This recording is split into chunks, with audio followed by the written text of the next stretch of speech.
হ্যাঁ বল, কিসের নেমন্তন্ন? হ্যাঁ, ও অনির্বাণের ছেলের অন্নপ্রাশন? না না না, আমাকে বলেনি ভাই। ও তোদের সবাইকে নেমন্তন্ন করেছে? হ্যাঁ, তাহলে দেখ, হয়তো আমাকেও বলবে, আজকালের মধ্যে হয়তো বলবে।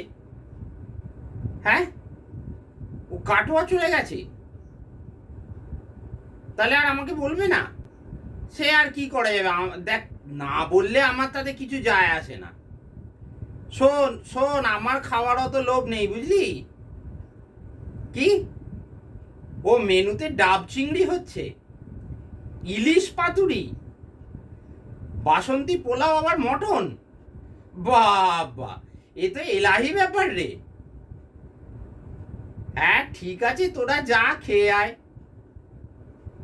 কে তুই বলবি আমাকে বলার জন্য? হ্যাঁ না না, বেকার। দের, ওসব বলতে হবে না।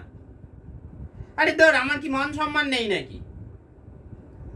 দেখ, তারপরেও আমি এত করে বারণ করছি, তুই যদি মনে করিস একবার বলবি, সে তুই একবার বলে দেখতে পারিস। ও যদি আমাকে বলে, হ্যাঁ যদি বলে, তাহলে আমিও যেতাম তোদের সাথে কাটোয়া। তবে একটা জিনিস ভাব, সবাইকে বললো অথচ আমাকে বললো না কেন বলতো?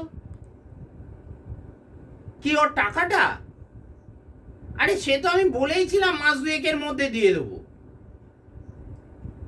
না না, টাকাটা এখন আমি দিতে পারিনি, কিন্তু কদিন আর হয়েছে বল না? এই তো বছর দুয়েক হবে হয়তো আমি দিতে পারিনি। আর শোন না, তুই তুই বরং ওকে একবার বল, আমাকে বলবার জন্য একটু মনে করিয়ে দে। আচ্ছা, নাহলে আর এক কাজ করা যায়, শোন না, আমি একবার ফোন করে দেখছি, বুঝলি?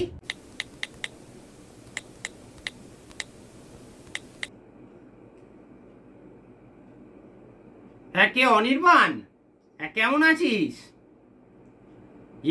মানে ফোন করলাম বলতে, তোর ওই ওই টাকাটা দেবো বলে ফোন করেছিলাম। না, আমি তো শুনলাম তুই নাকি কাটোয়া চলে গেছিস। হ্যাঁ হ্যাঁ, তাহলে এবার কি করে দেবো বলতো টাকাটা? কি, অনলাইন? না না ভাই, আমি ভাবছিলাম তোর হাতেই দিয়ে আসবো। শোন না, শুনলাম তোর তোর ছেলের নাকি অন্নপ্রাশন। হ্যাঁ, সবাই তো যাচ্ছে, আমি না হয় ওই দিনই গিয়ে তোকে টাকাটা দিয়ে আসি।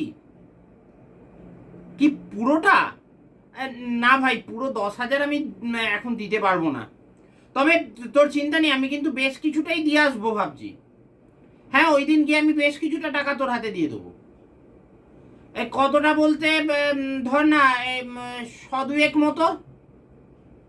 Hello, hello. যা, কেটে দিল। তাহলে কি ভাগ্যে ভালো মন্দ খাওয়া নেই?